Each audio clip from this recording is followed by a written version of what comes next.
more interactive if you can also switch your camera on. That's it.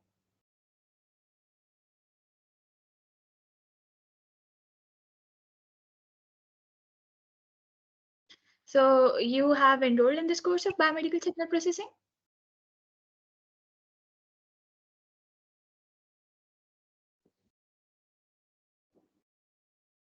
Uh, can you repeat what you said? Actually, I'm in traffic right now. Oh, okay.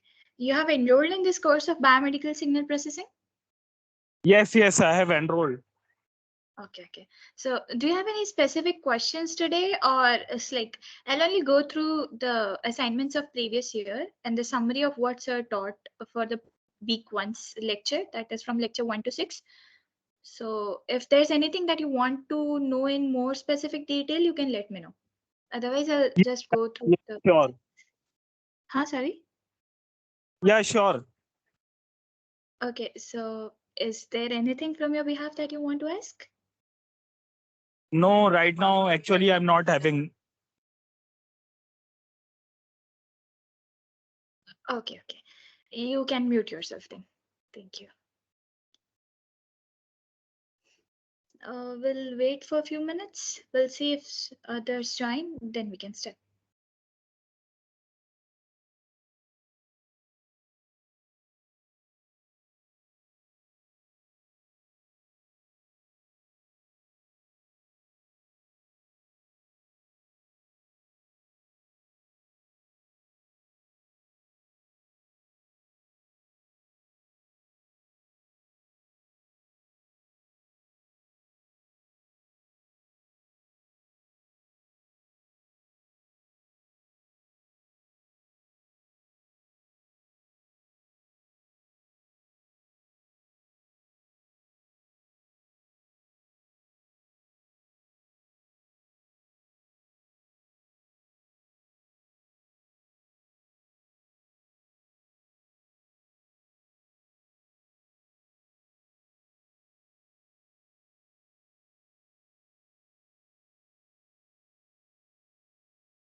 Okay, so I guess we can start.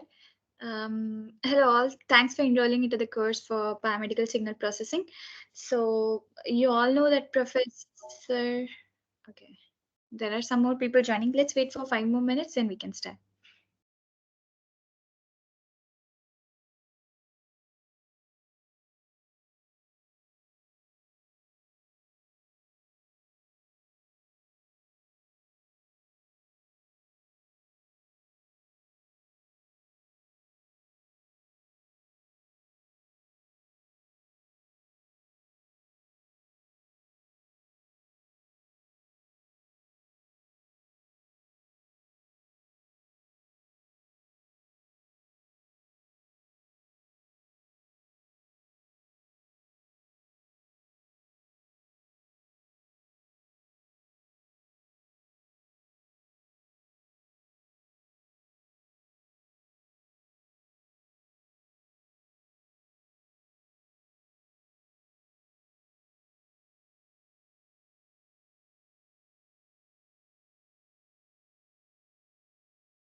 Um, Hello, everyone.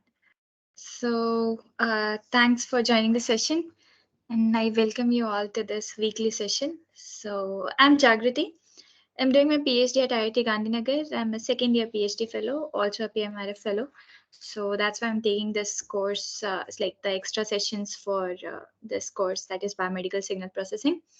I hope you all must have been enrolled to the course, and that's why you're here. So it would be nice if you all can unmute yourselves, or perhaps can also show me your faces and can introduce yourself so that we get to know each other, and we'll start then. So anyone can go forward. It's like I'm also a student. I know that how it feels, but then it will feel much more nicely if we do it this way.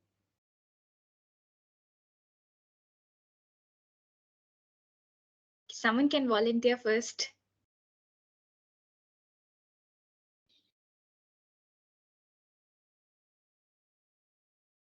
No one? Archa, can you? Am I audible, right? Yes, ma'am. I'm audible. Yeah. I'm also a student. No need to say ma'am. So you can introduce yourself. I'm Archa. I'm from Kollam, Paravur. And I'm Okay, working and as a assistant professor in College of Engineering, Perumal. And okay, doing okay, PhD now. okay. Sri Naresh. Um, I'm from Chennai, ma'am. I'm doing my first year at Biomedical Engineering. Nice to meet Thank you. Sushma.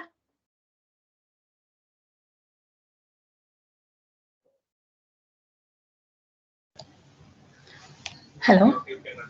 Yeah, yes. Myself Sushma. I've recently joined PhD. I'm in my first year now. Okay, and which discipline? Electronics and communication. I'm working on biomedical signal processing. Oh, nice. Where it's like which university? Ramaya University. Okay. Fatima.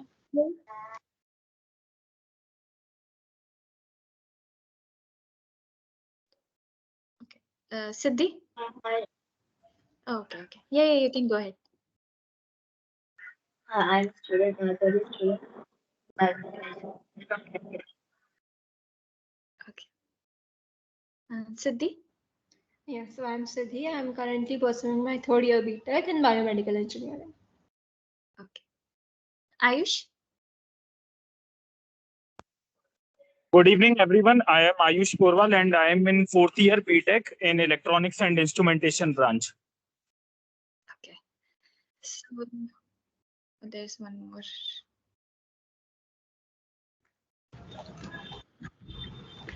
Um, Hi, Anshul. It will be nice if you introduce yourself.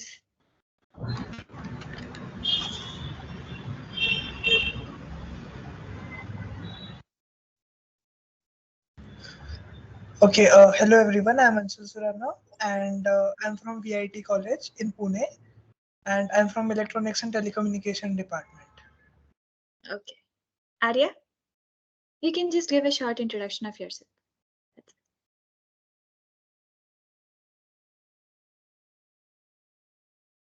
You there?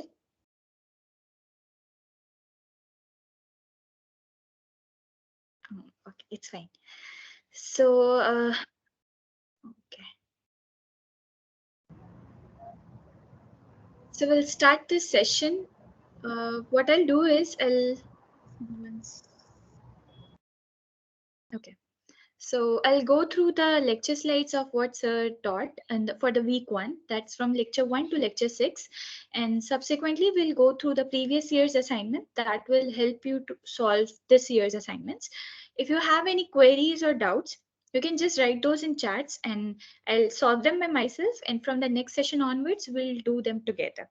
So since this is the very first session, I am that as nervous as you guys.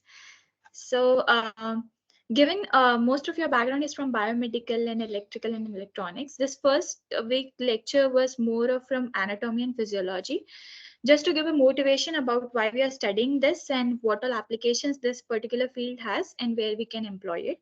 The techniques have not been discussed yet, but we'll be studying that it's like where we are going to apply these things to.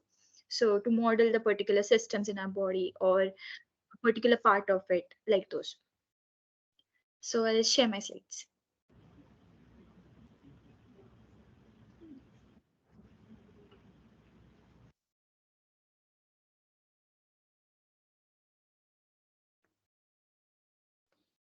Okay, I hope it's visible. Yeah, Someone can visible. get- Oh, okay, okay. Thank you, thank you. Oh, here. Okay. So these are the references that sir also gave in the lecture slides that and he recommends using the first two references, that is the principles of medical electronics and biomedical instrumentation and biomedical digital signal processing. However, you guys can also go through these two books. So Cromwell is the one that mostly in undergrad colleges they prefer for biomedical instrumentation and measurements. However, it will give you more brief understanding of where it's like how the instrumentation is being, and Webster also gives a more clear understanding of the medical instrumentation over here. These all books would be available online. So if you want to find through some sources, you can get through PDF drive or some online libraries or those. If you want me to get the PDFs of them, please ping me. I'll send you the PDFs of the similar too. So let's start. So it's like, why are we studying this biomedical signal processing? So we need something to do, and so doing that something, but where to do thing is wait a second, someone's joining.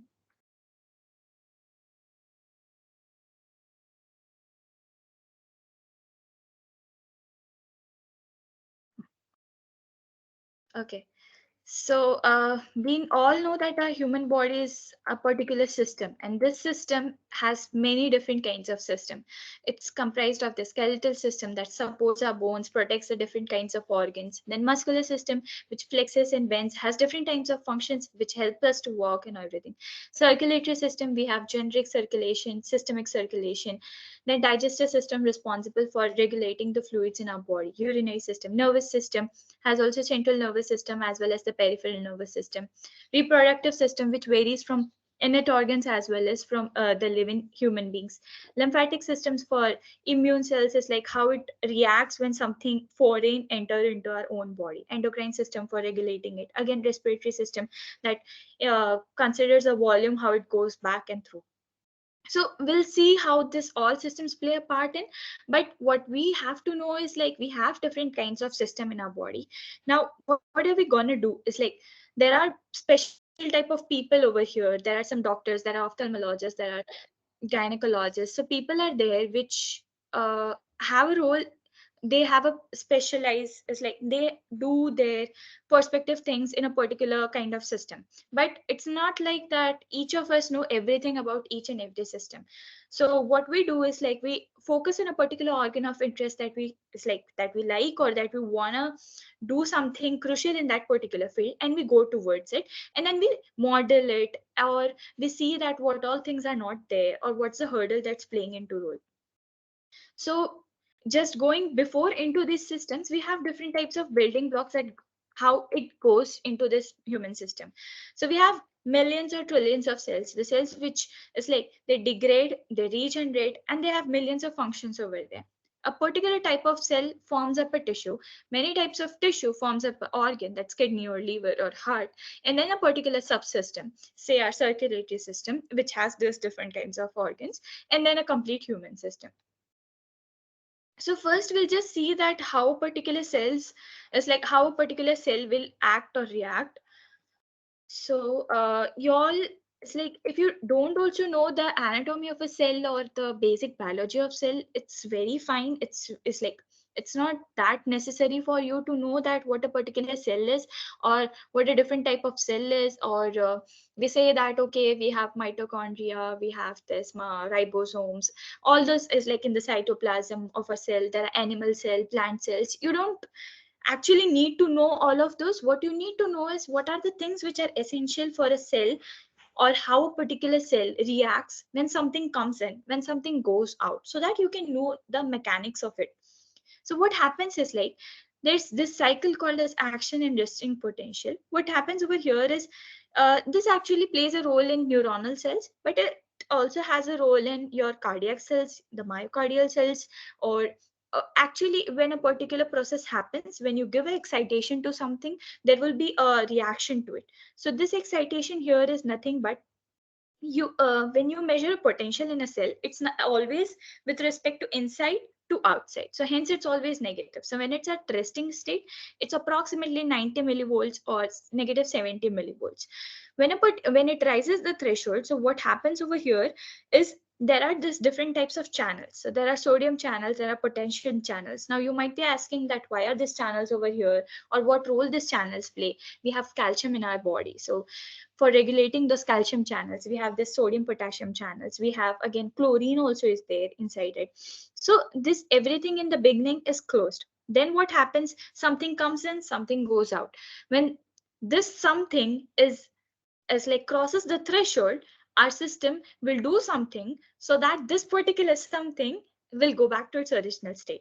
So what happens over here is the state when this particular channel opens, the sodium gated channel or this potassium gated channel opens, the sodium are very much positively charged with respect to the sodium, it's like potassium atoms. So they inflow into it, inflow into the cell. Why they inflow? Because their concentration inside is very much less with respect to their concentration outside over here. I hope you can see my pointer. I'll make it on. Okay, here. So what happens is like at that particular stage, the depolarization occurs and hence it triggers an action potential. After triggering this action potential, the depolarization opens most of the sodium ions while the potassium will remain closed. So potassium channel is closed when sodium is open and it comes into it. So potassium again also, since potassium is more inside the cell, it tries to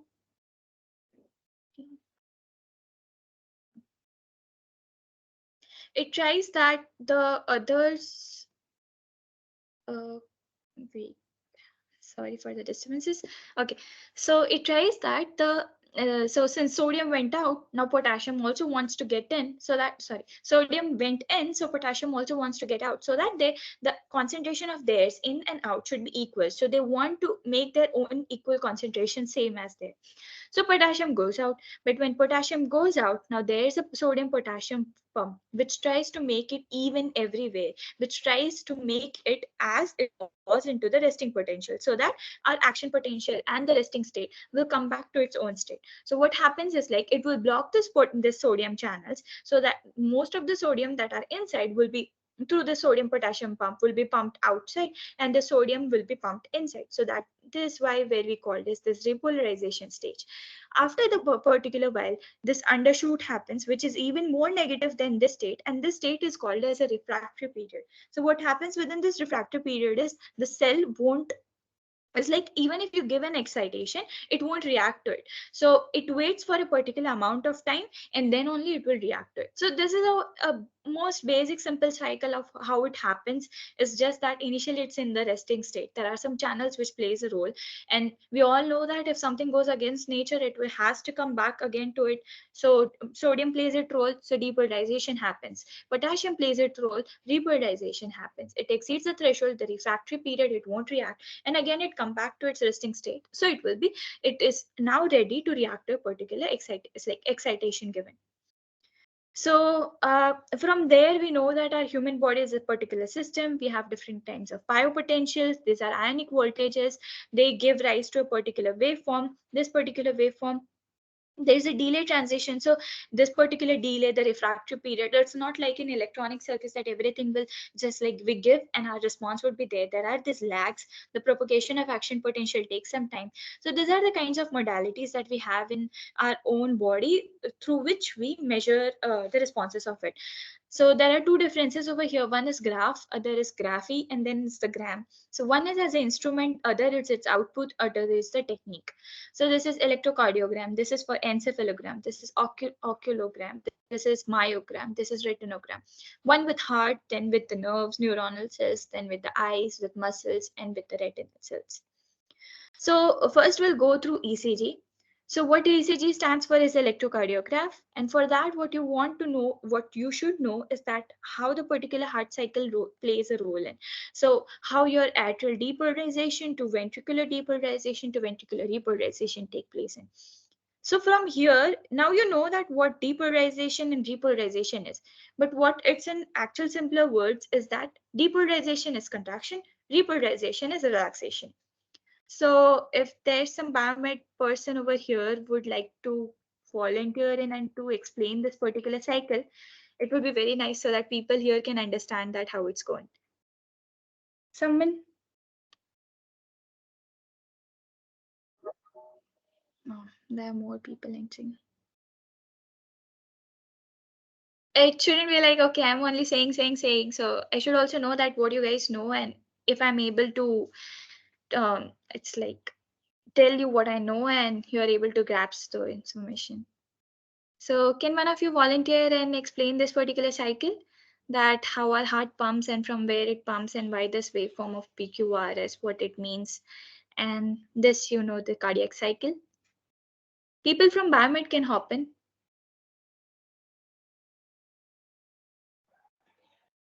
Anyone?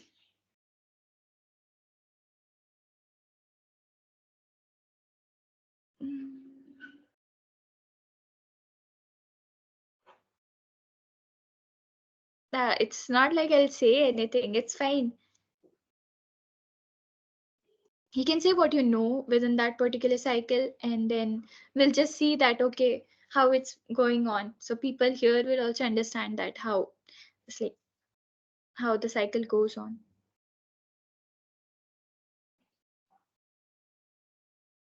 Biomed people, please, third year or fourth year people. I myself is bachelor's in biomedical engineering. So we had this in our first or second year. So I guess you all also know. Electrical and electronics people I know is like some here and there would be there, but biomeds.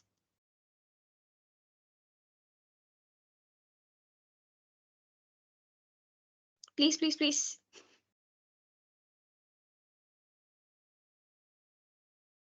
Okay, never mind. So, okay. So this electrocardiogram, what happens here is there's a SA node, then there's a AV node, then there are the bundle of his Purkinje fibers. So SA node is the sinoatrial node.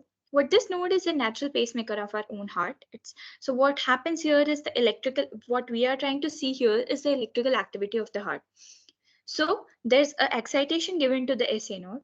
The excitation propagates and travels to the AV node. While it travels, there's a delay in it. When this happens, the atrial depolarizes, hence giving a rise to this P wave.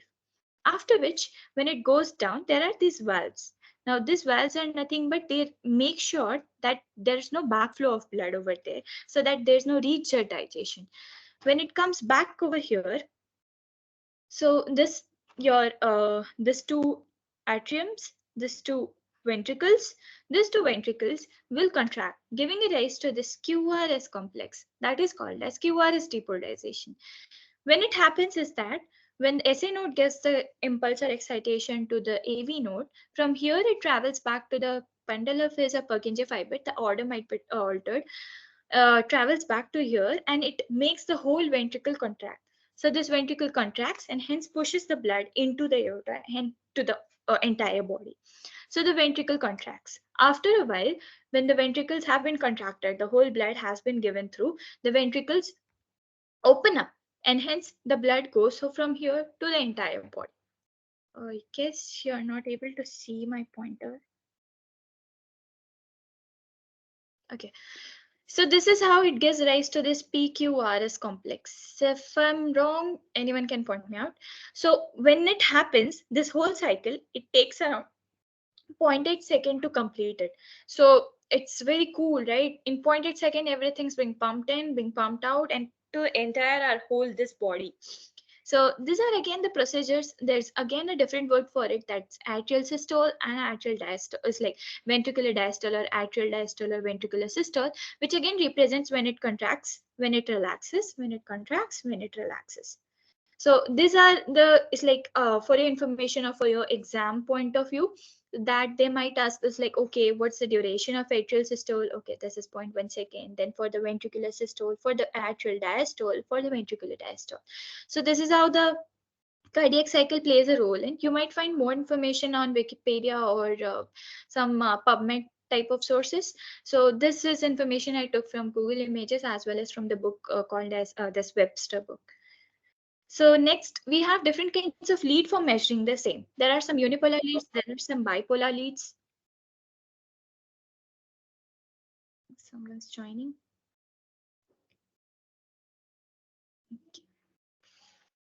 There are some unipolar leads, there are some bipolar leads, there are again this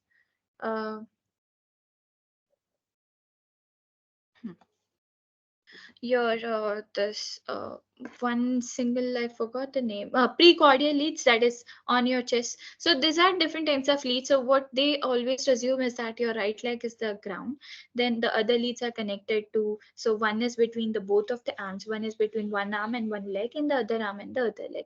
Then there is this right leg, then these are the unipolar leads. It's like the right one, the augmented leads, the left for and for the foots.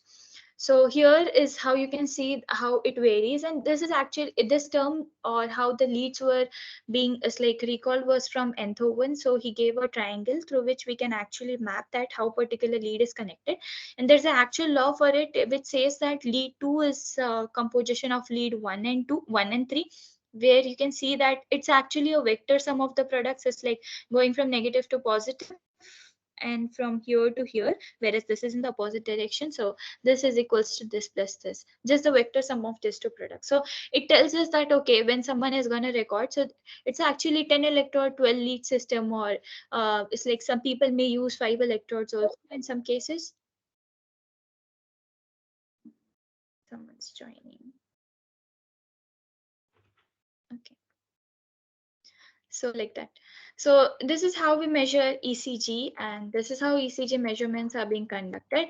Now you might wonder that why are we trying to see over here, or what are we trying to learn over here? Now sir had few slides in which he mentioned that there are some amplifiers, there's the feedback system through which we measure. So these are what we need, and how we'll make sure of those particular systems, as we'll learn in previous like coming videos, that coming lectures of his, that how particular this systems or how knowing this particular technique will help us.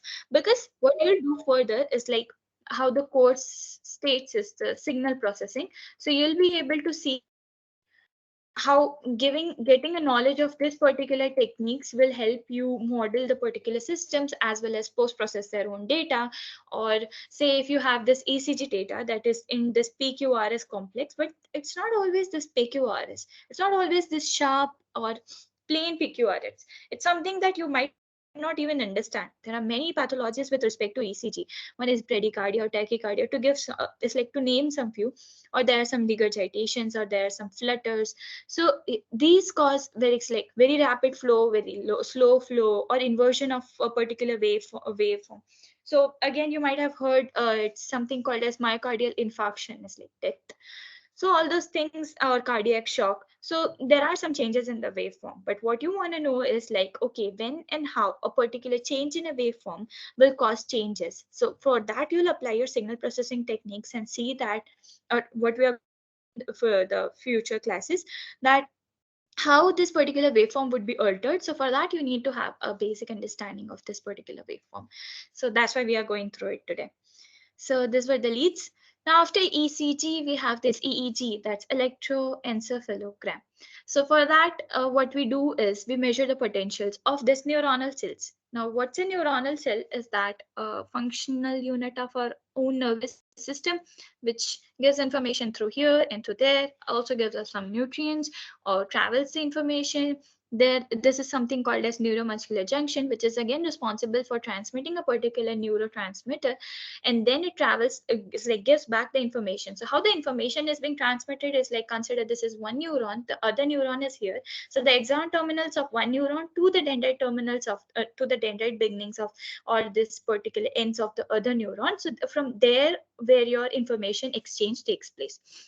So there's this myelin sheath, which again involves the faster rate of propagation. The nodes of Ranvier through here it goes. This is the cell body of the neuron. These are the axon terminals. Here's the dendrite through which the information exchange takes place.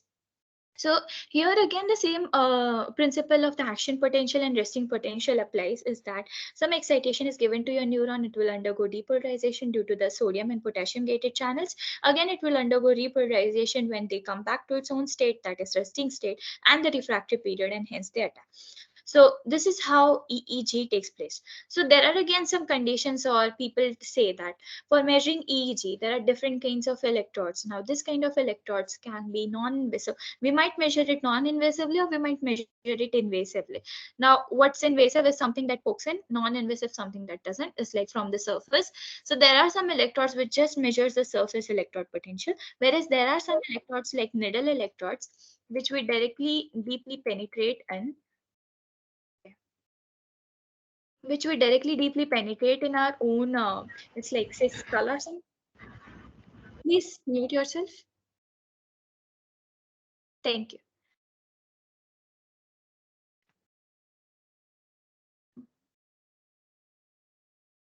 Here, which we penetrate in our it's like skull or so, and from there we measure the electrode potential. But I have a question for you all guys, that what can be the actual difference in between the surface potential and the potential that we measure via a needle electrode? Anyone of you can unmute yourself and say.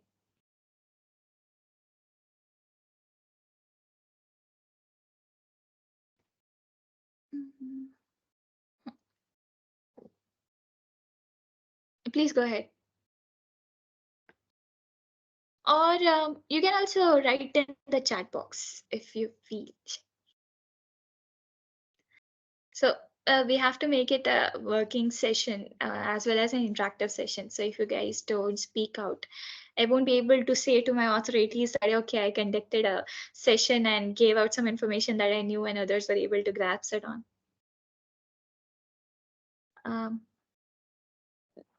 Please do volunteer, or I'll have to say your names.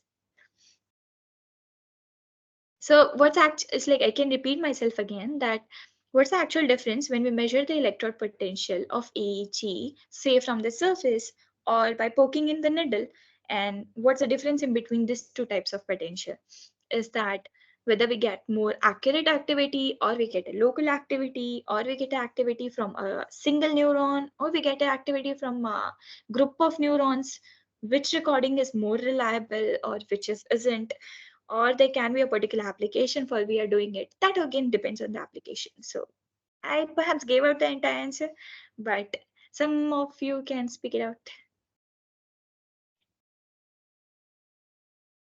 Anyone? Yeah. So can I? Yeah, So sure. So when we use a needle, it is more specific and more accurate as compared to the surface, because there would be many like the sin, the surface, and everything. So there would be obstructions to the signal, like from the surface we take it. But with the use of needle, it would be accurate and like specific. Yeah, thank you. Okay, so after that, we have the central nervous system. So what's the central nervous system? It's comprised of the brain and the spinal cord. Here. So there are different kinds of lobe in our centers like brain. So one is again of the frontal lobe, that is over here, the parietal lobe in between, occipital lobe at back for vision, cerebellum in between it, brainstem which contains this medulla oblongata that is at the beneath of it, and temporal lobe here for your hearing, language, and memory. Each of its lobe has a different part and a role to play in. So just like, given that if you have a tumor or a particular disease or pathology or migraine or say headaches, continuous headaches, or think it's like problem of forgetting things out, there might be something going on into this loops. It's like, I'm not saying that okay, normal headache will also cause these things, but It's just to for you to memorize it more nicely, that how it happens and from where it happens. So here it's from where your spinal cord starts. So this is how the system that where medulla oblongata plays a role in, and how it gives an effect to your entire system. Okay, someone's joining. Okay. Okay.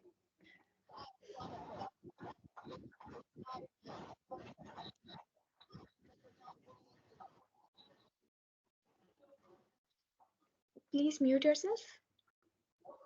Thank you. Mhm.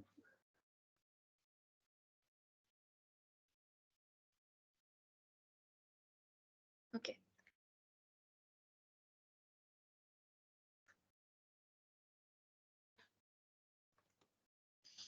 Here, the central nervous system where we were. So what happens is, like, you have two different types of nerves in your own body. One is the effector nerve, other is the effector nerve. So it's a one which senses, and the other which plays a role in, so which gives the movement out.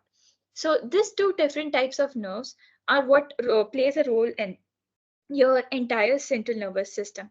In the brain is how it gives out the activity, whereas the effector nerve is like how it gives the information out to your spinal cord from where it travels. Sorry, the effector nerve from where it travels from the spinal cord to your entire muscles, and from where it will give an was like a motor unit, motor neuronal activity, or you have a muscle memory. So it's like, assume a situation where you have something very hot in your own hands, and then you just hold it, but you can't, it's like, sustain it, and you drop it, so it drops. But then again, assume another situation where you have something in your own hands, and then you know that that particular something is very important, and you can't take a risk to fill it. So there our own system gives a feedback to its to our brain, and tells us that, okay, there are some period of time that, okay, you can hold it on. There's a reaction time for our own body, there's a response time for the same, so you can take it for that particular while, move it over there, and then place it, and it's like release it.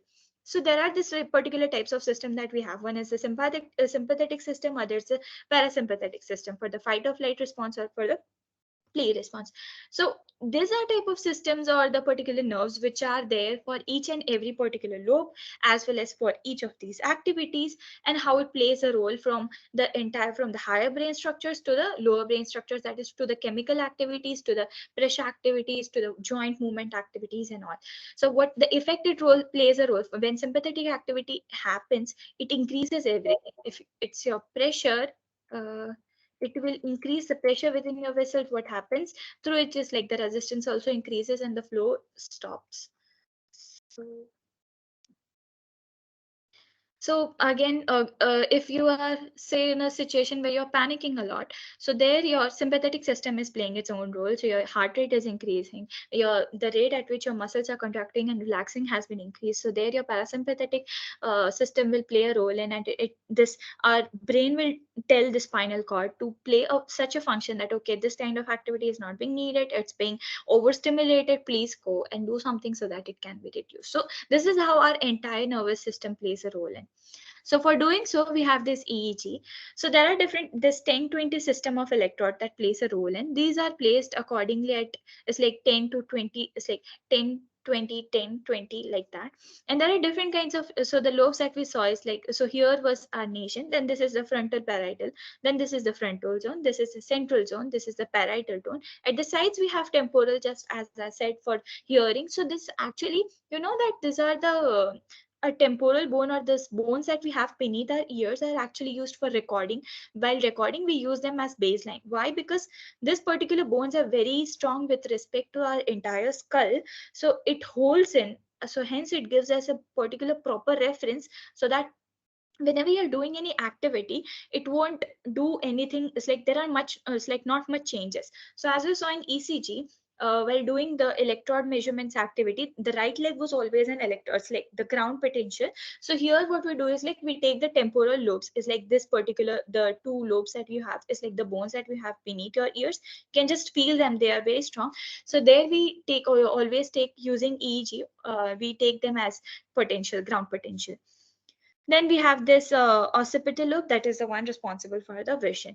So this is how we place this particular EEG electrodes. It's not always necessary that we have all of these electrodes. Sometimes people for own their applications, is like how we saw in this particular. So there are cognitive science people, what they do is like, if one is studying on thinking or the other is studying on how we is like how with respect to different stimulus, how we perceive a particular information, or how our occipital lobe reacts to a particular that stimulus that is shown in present of us. So what they do is like, they only place those particular electrodes over there and have their central lobe over there, and then while processing the information, they make sure that the electrodes that they are looking into, they have isolated those particular electrodes and the other electrodes they haven't, so that the maximum amount of signal that they get would be from their particular that particular region of interest, because that is the interest that they are, it's like the particular information that they want to be and they want to process through.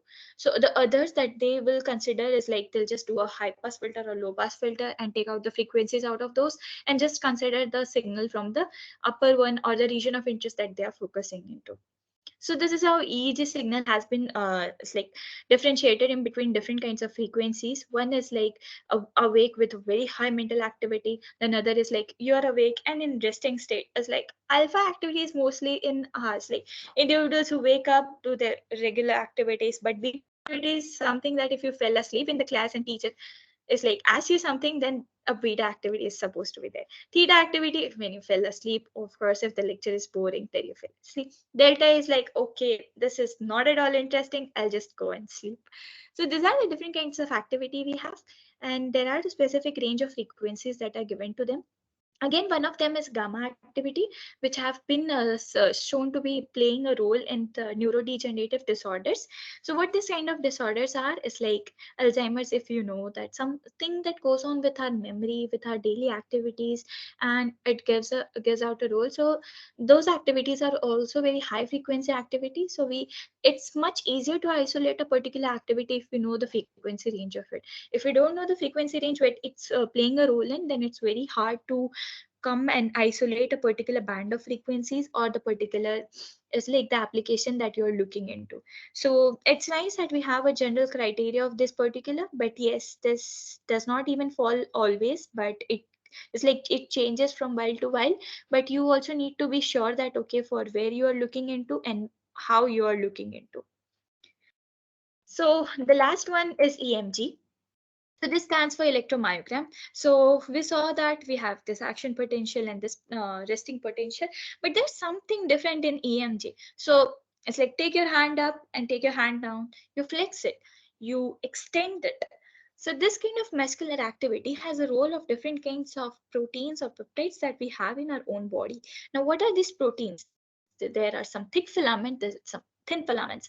There are this Z disc, and this entire bond is called as the sarcomeres. What they do is like when you stretch and extend, sorry, when you stretch and then extend, this also come here and just like just go back, how it's shown in this particular GIF. So there are the Z disc and the sarcomere bonds, they come together, so they like they contract and then they again go back, they extend, and hence it's your complete activity which you play a role in.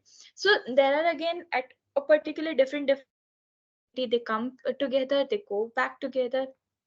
So this is how the entire skeletal muscle is being composed of. So then you have the neuromuscular junction, which gives out the information and through which they are being excited. These are the myofibrils, that is the most basic unit structure of this motor unit. N number of these myofibrils make up a muscle fiber.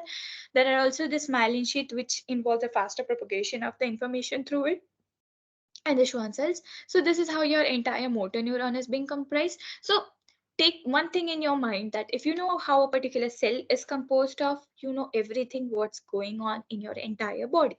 How? Because everything has a basic action potential and a resting potential, and through that particular activity you have a basic understanding that okay, if there's something, if you give excitation, there will be a response for it. That particular response has a reaction time, a response time, excitatory response, so through which you can measure it.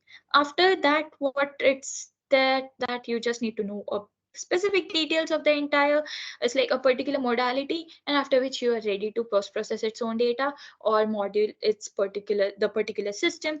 So that's how it goes on. So this was how it was in the week 1, the first week lecture of it's like the lecture week 1 and first 6 lectures.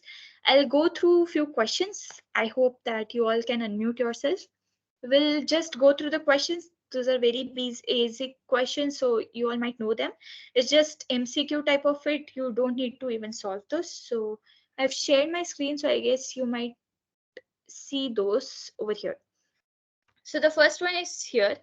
So time invariant system is a system whose output remains the same with a delay in the input. So what's time invariant is that something that doesn't change. So if it's a time variant, so varies with time. So the second question, I'd like some of you to unmute yourself and say the answer for the same. So when we take up designs of the system, ideally, how do we define the stability of the system? So there's a criteria, right? So there's also a short form for that criteria. I'll give out what that criteria is. That's called as BIBO, I guess, BIBO. So which particular option would be accurate for the same? You can read up the options. That will again help you if you are taking up the exam. Someone wanted to say anything? Oops. Yeah, please unmute yourself and it's like, let's make this a more interactive session. Don't make it hard for me as well. I know that you all might know this answer for the same, that how do we define the stability of the system? I think option A. Yeah, so you can read it aloud. A system is stable if a bounded inputs produce bounded output for some Okay. values. Actually, Yeah. for all the values, I think B option. Yes, yes. So you know the meaning of this sentence, that is bounded input gives a bounded output.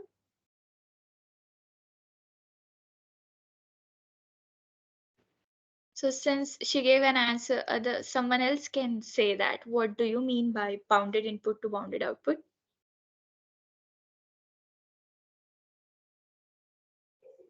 It's quite easy to remember also. It's called BIBO stability.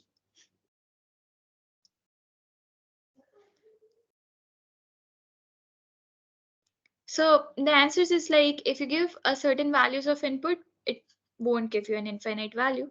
It will always give something that's within the range of output, and that's finite countable, like that. Next question. So if a signal is sampled at 1000 megahertz, then maximum frequency that can be recovered without aliasing. So I hope that you know what's aliasing over here. So there's a criteria called as Nyquist-Shannon's theorem. And what the Nyquist-Shannon's theorem says that the sampling frequency should be twice the maximum frequency of the signal. So here they say that the signal is sampled to avoid aliasing. So what aliasing is that? You lost some of the information and you aren't able to actually, it's like this, reconstruct your own signal from the data points that were given. So some of the information has been lost in the process if the signal is undersampled. So here, if they say if the signal is sampled at 1000 megahertz, so what can be the maximum frequency for the same? The options are 1000, 500, 2000, and 100.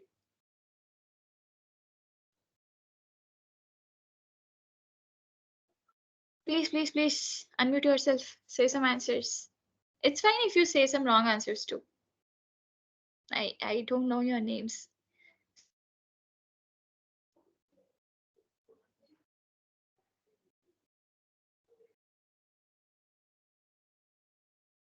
I hope you're here. Oops, I gave out the answer. Okay, so the answer was 500 hertz. So if we divide 1000 by 2, that's 500. Okay, next question. Find the value of h of n plus 2 convolved with d n minus 5, where d of n being the delta function. So don't worry, I didn't cover this in today's lectures, but these are some basics. So even if you don't know, I'll cover the basic details of them when we go through the section and slides. This is just to give you an understanding that how this particular course is and what's it is, like just to know that if you have a basic understanding of signal processing, so that in previous incoming lectures you'll be able to understand those. So this week 0 might be similar to the week 0 that you attended in this year's course. So someone excited to give an answer for this one? So there's a property, if you might be aware, that if we have two particular signals and we convolve them, the answer is like the sum of those two delays of there. So here we have +2 and -5. So what do you think it would be, -3 or +3?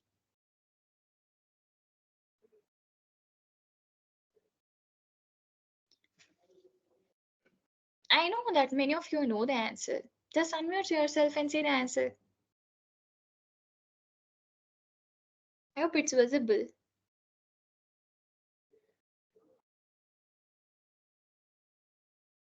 Here, the question 4. Go ahead.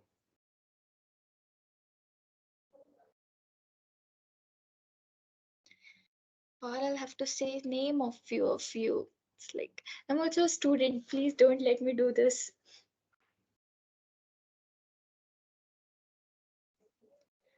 Okay, who can we ask?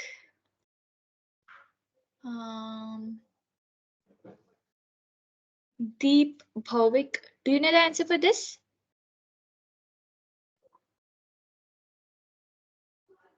Deep?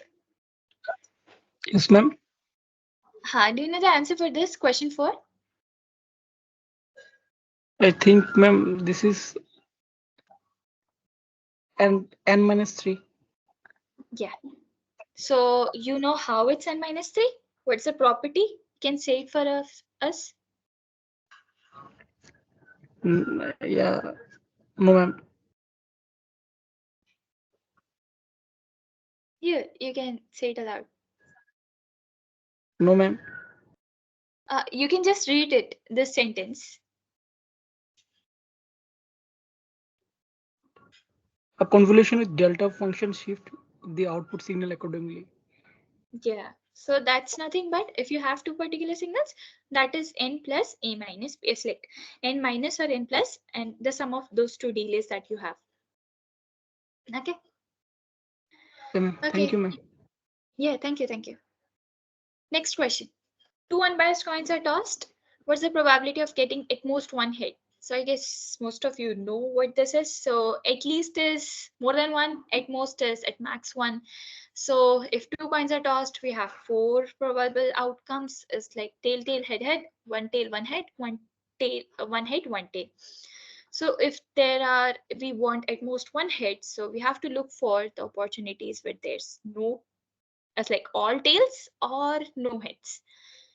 So we need to take those one side, add them up and say the answer. What can be the answer for this? I hope I'm not. 3/4. Okay. So here it is. Thanks, Anshul. So total outcomes, the favorable outcomes, and at most refers to maximum one hit. So therefore the probability is 3/4. Next question. Find the mean median mode of this real valued sequence. So it's fine if you don't find an answer for this, but some of you can unmute yourself and say what mean is, what mode is, what median is. To start, I can say what mean is. It's just the average of all of those.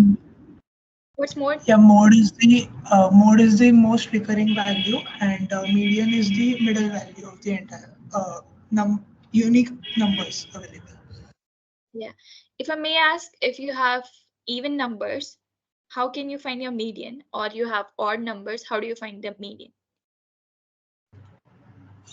If you have even numbers, then it is the average of the two middle numbers, and if the number of terms are odd, then the middle term is the median. Thank you. Okay, question 7. If some of you aren't, it's like very familiar with MATLAB, it's fine. We'll go through the codes in subsequent lectures and videos. Even sir will be giving those. But here, the one question is, what would be the output of the following MATLAB code? If you have A given as 1, 0, and 2, B is 0, 2, and 4. So if you have a semicolon, it's like one. If you have, if you don't have anything, it's like a row. So here it's given that C is equals to A dot multiplication times B. So I can help you with one thing, that what dot multiplication does is element multiplication. So what you would be expecting over here is 1 times 0, 0 times 2, and 2 times 4. So that is 0, 0, 8 perhaps. Yes. So that's C. So this one you can say. So what would be the output of the following MATLAB code? Where A is this, B is A square. So what would be the answer for the same? It's quite easy, but okay. Some of you can unmute yourself and say the answer.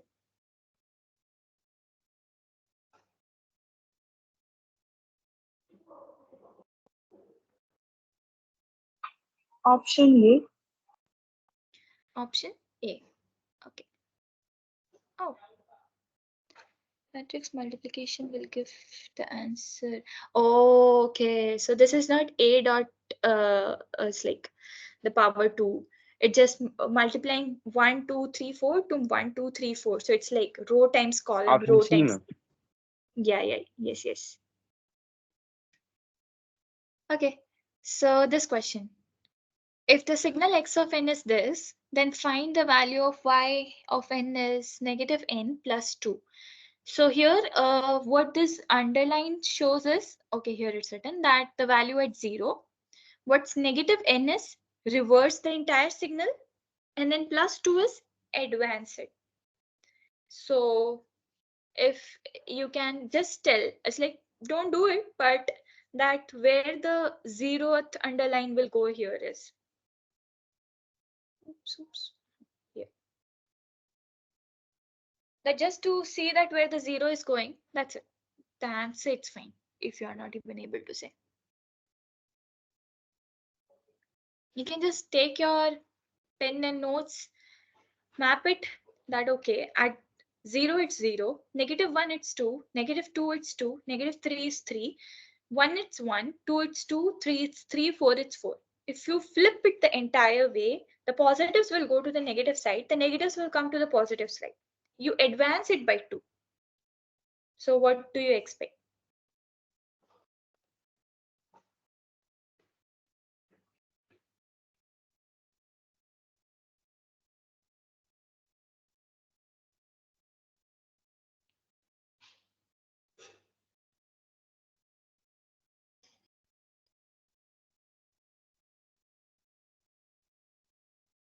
It's like where the origin will go. Will the origin be at 2 or the origin? It's like, okay, the origin is always at, the underline is all 2s, but okay. Which one? The A, B, C, D, which one?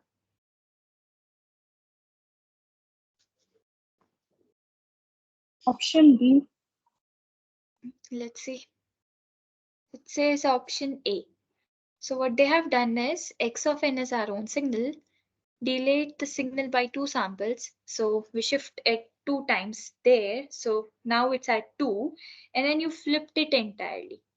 So when you flip it, so that is 0. Okay, and the 0 would be there. You got it? Yes, ma'am.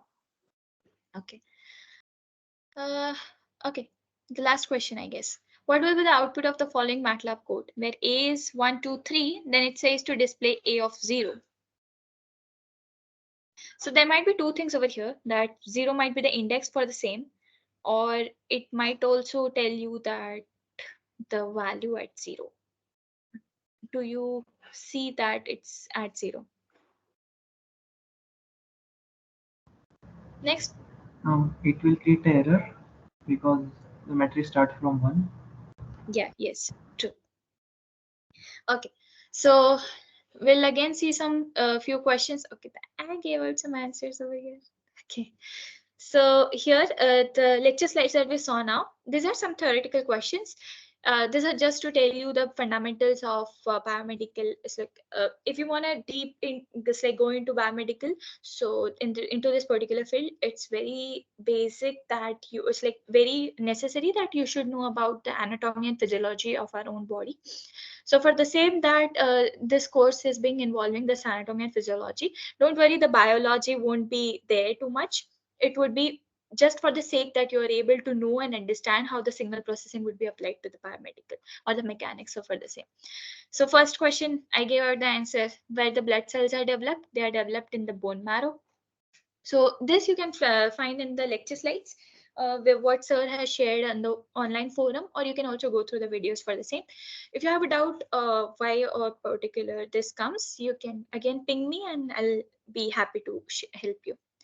Next question.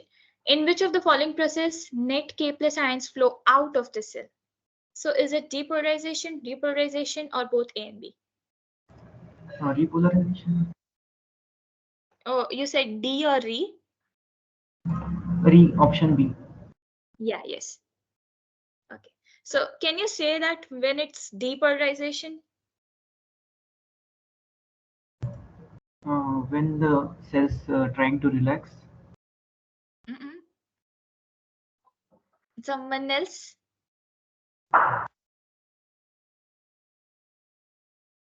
So there were 2-3 terms which are similar. Depolarization, systolic, that gives out to contraction. Repolarization, diastolic, that gives out to relaxation.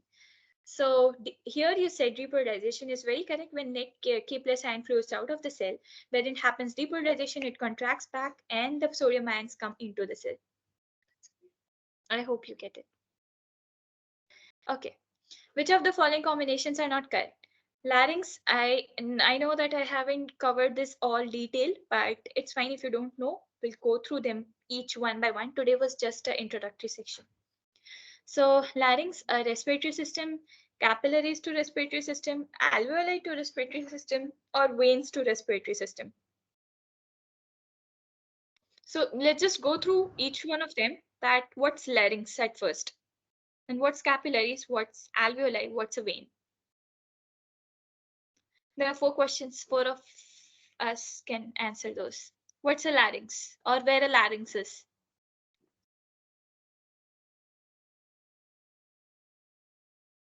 You can Google and tell. It's fine. It's just for the sake that you, it's like just know the information. Yes, Deep? It's from vocal cord, near the vocal cord. Yeah. What's capillaries? Someone else? Capillaries are the blood cells that contain bloods near to alveoli and gases transformation of. Okay. Someone else with what's the difference between arteries and veins?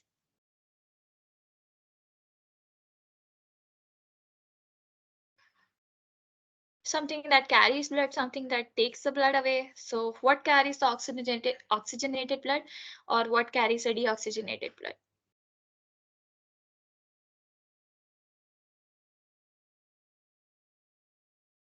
Arteries carry oxygenated blood. Veins carry deoxygenated blood. Yeah, yes. So what would be the answer for this question? Which combination is not correct? Or are not correct? I think option B. Okay. Apart from D, B is also not there, right? We don't have any capillaries within our respiratory system. We have alveoli there. Okay. Okay. So here, what does the brain and spinal cord belong to? It's quite obvious, but is it the circulatory system or the central nervous system? Central Option D. nervous. Okay. Option Thank you. Yeah. But can you also tell me that what's the circulatory system? Or there are 2 types of system within the circulatory system. One is something, the other is something. What does this to something, somethings are?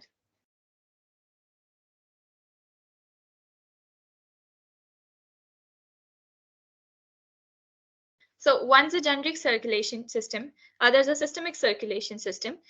You can just say that what's a generic circulation system is responsible and what's a systemic circulatory system is responsible for.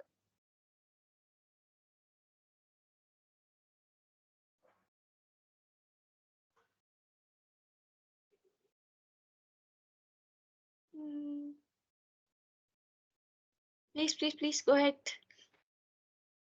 It will just help you remember these things. I know that I'm doing it like treating you all like kids, but even I learned it the same way. Nah, anyone? Systemic circulation and generic circulation? Sorry, this type of circulation?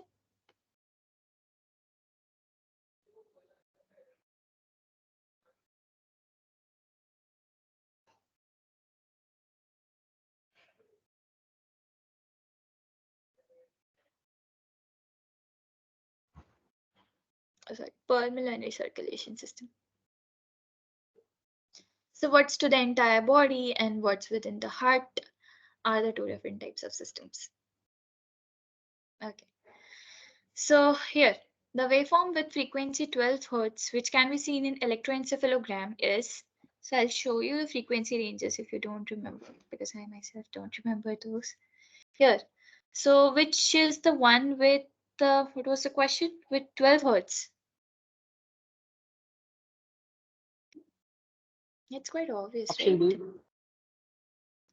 Okay, let's see what's option B, alpha. Yeah, yes. Okay. Which of the following can be detected using EEG? Okay, so here now you need to know that what these particular things are. There's epilepsy, there's bradycardia, that's neuropathy, myopathy. So myo obviously with the muscular cells, neuro with the neuronal cells. You might say, you might guess them like this.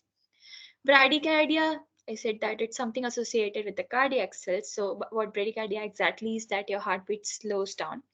And epilepsy is something that it's a, there are different kinds of epilepsies. One is associated with short time losses.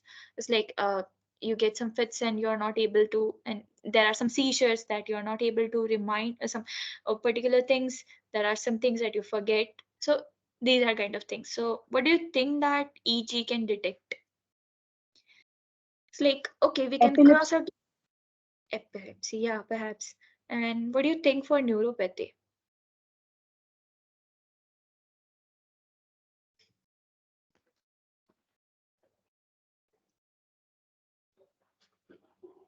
Let's check the answer. It's epilepsy. Yeah. Yes, neuropathy should also be there. I'm not sure. I'll check and let you know. Okay. Next, myofibrils are found in bones, muscles, neurons, all of the above. So we saw that that was the fundamental. Yeah, yes. Then heart contains bundle of his Purkinje fibers, A and B, none of the above. Option C. Both A and B. True. Then here, which of the following belong to the smooth muscle group? Foot canal, arm muscle, leg muscle, cardiac muscles. So here, there are different kinds of muscle groups. One is smooth muscles. There are other muscles, like the muscle groups which line your own function or the system blood. That's endothelial muscles group. Like the cells, there are skeletal muscles. That those are striated. Those are cardiac muscles. Some are voluntary, some are involuntary. It's like that. So it's like you can just give a random guess. We'll go through them one by one. Even in the slides, it was not covered, so it's fine. You can just Google it randomly so that you know that okay how it is and which one it is. So the smooth muscle group, a foot canal, arm muscle, leg muscle, or a cardiac muscle. Cardiac muscle. Let's see. Yeah, it's also food canal just because it's very sensitive inside there for the small and large intestines. So there, the digestive system, how it plays role, how everything is being released, the gastric juices and all. So food canal, the lining of the food canal, it's also considered to be as smooth muscle. So the endothelial lining of it. So last question, I guess there are only 10 each. Okay, which of the following is true for the waveforms in electrocardiogram? R has a much higher amplitude. So, okay, so we saw this PQRS waveform, right? So we had, okay, so let's just go through it. That when does P waveform comes? Any one of you can unmute yourself and say. Is it atrial depolarization, ventricular depolarization, or atrial depolarization? 4 options.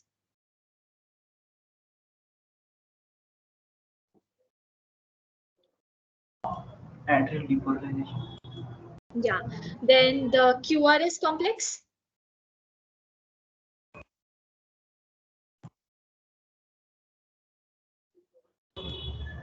Ventricular depolarization. Yeah. Thanks. Who was it? Bharat. Someone else. When does the ventricular repolarization occurs?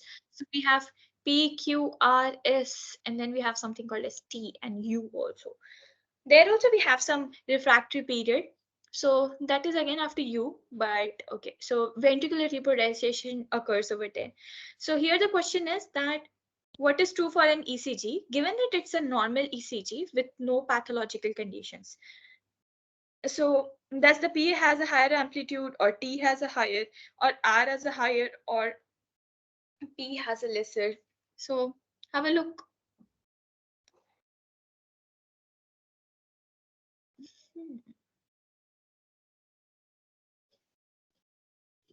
If we draw them, it's almost the same.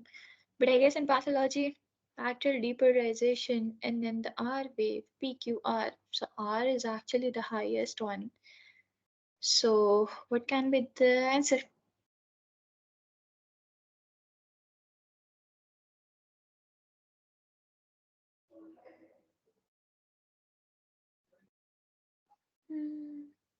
Anyone? It's fine even if the answer is wrong. Even I don't know the answer. It's down there. C. C. P has a higher amplitude than the R wave. Ooh, okay, let's B see. and B. Yeah, yes.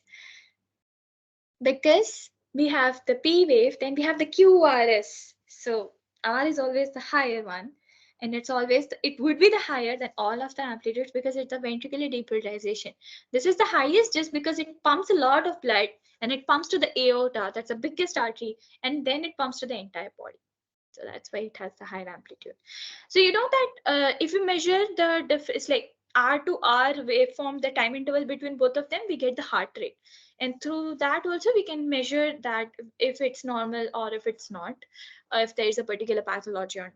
So if you get an ECG data, what people like us usually do is like people who work in diagnostic imaging, what they do is like they just measure the basics of it. It's like, okay, if you're able to see some higher peaks, we do peak maximum or find the maximum peaks over there or the maximum amplitude of the particular waveform, and we find the distance in between both of them. Yeah, well, obviously, if everything's at periodic and coming at each definite intervals, and we measure and we get the heart rate from there. So that's it for today. If you guys have any questions, you can ask me. Stop sharing. Was I able to convey and did you guys learn anything?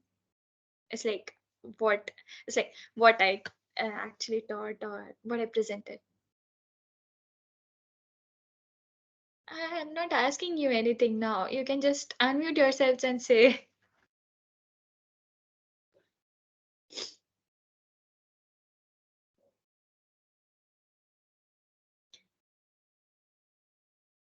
Thanks, Vijay. Okay, so if you don't have any questions, if you do have and you're not able to speak for some reason now, you can have them in the chat box. I'll have a look at them and we'll be back to you by the next Monday. We'll review the week 2 session and we'll go through each of the slides in detail. All the lectures that sir will teach within has taught in the week 2. Also the assignment for the same. So we'll also discuss the week 1 assignment when the solutions will be out, or if you guys have any particular doubts for the same.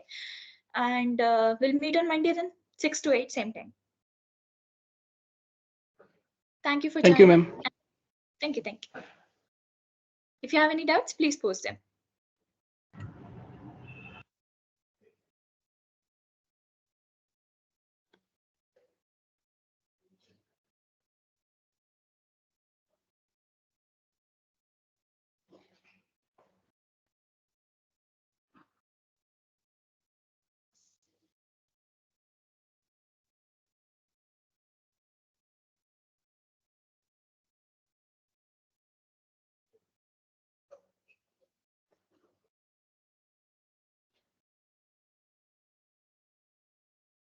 Okay. Do you have anything?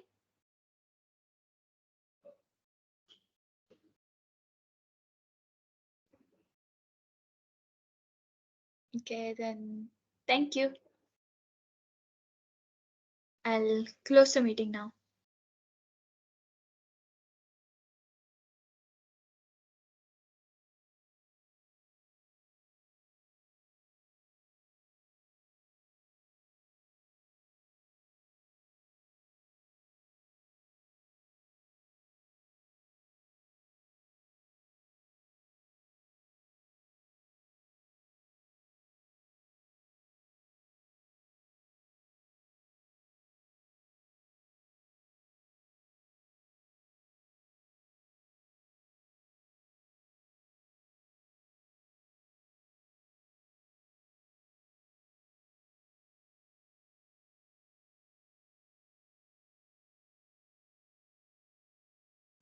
Hi, Sushma. You can leave if you don't have any questions.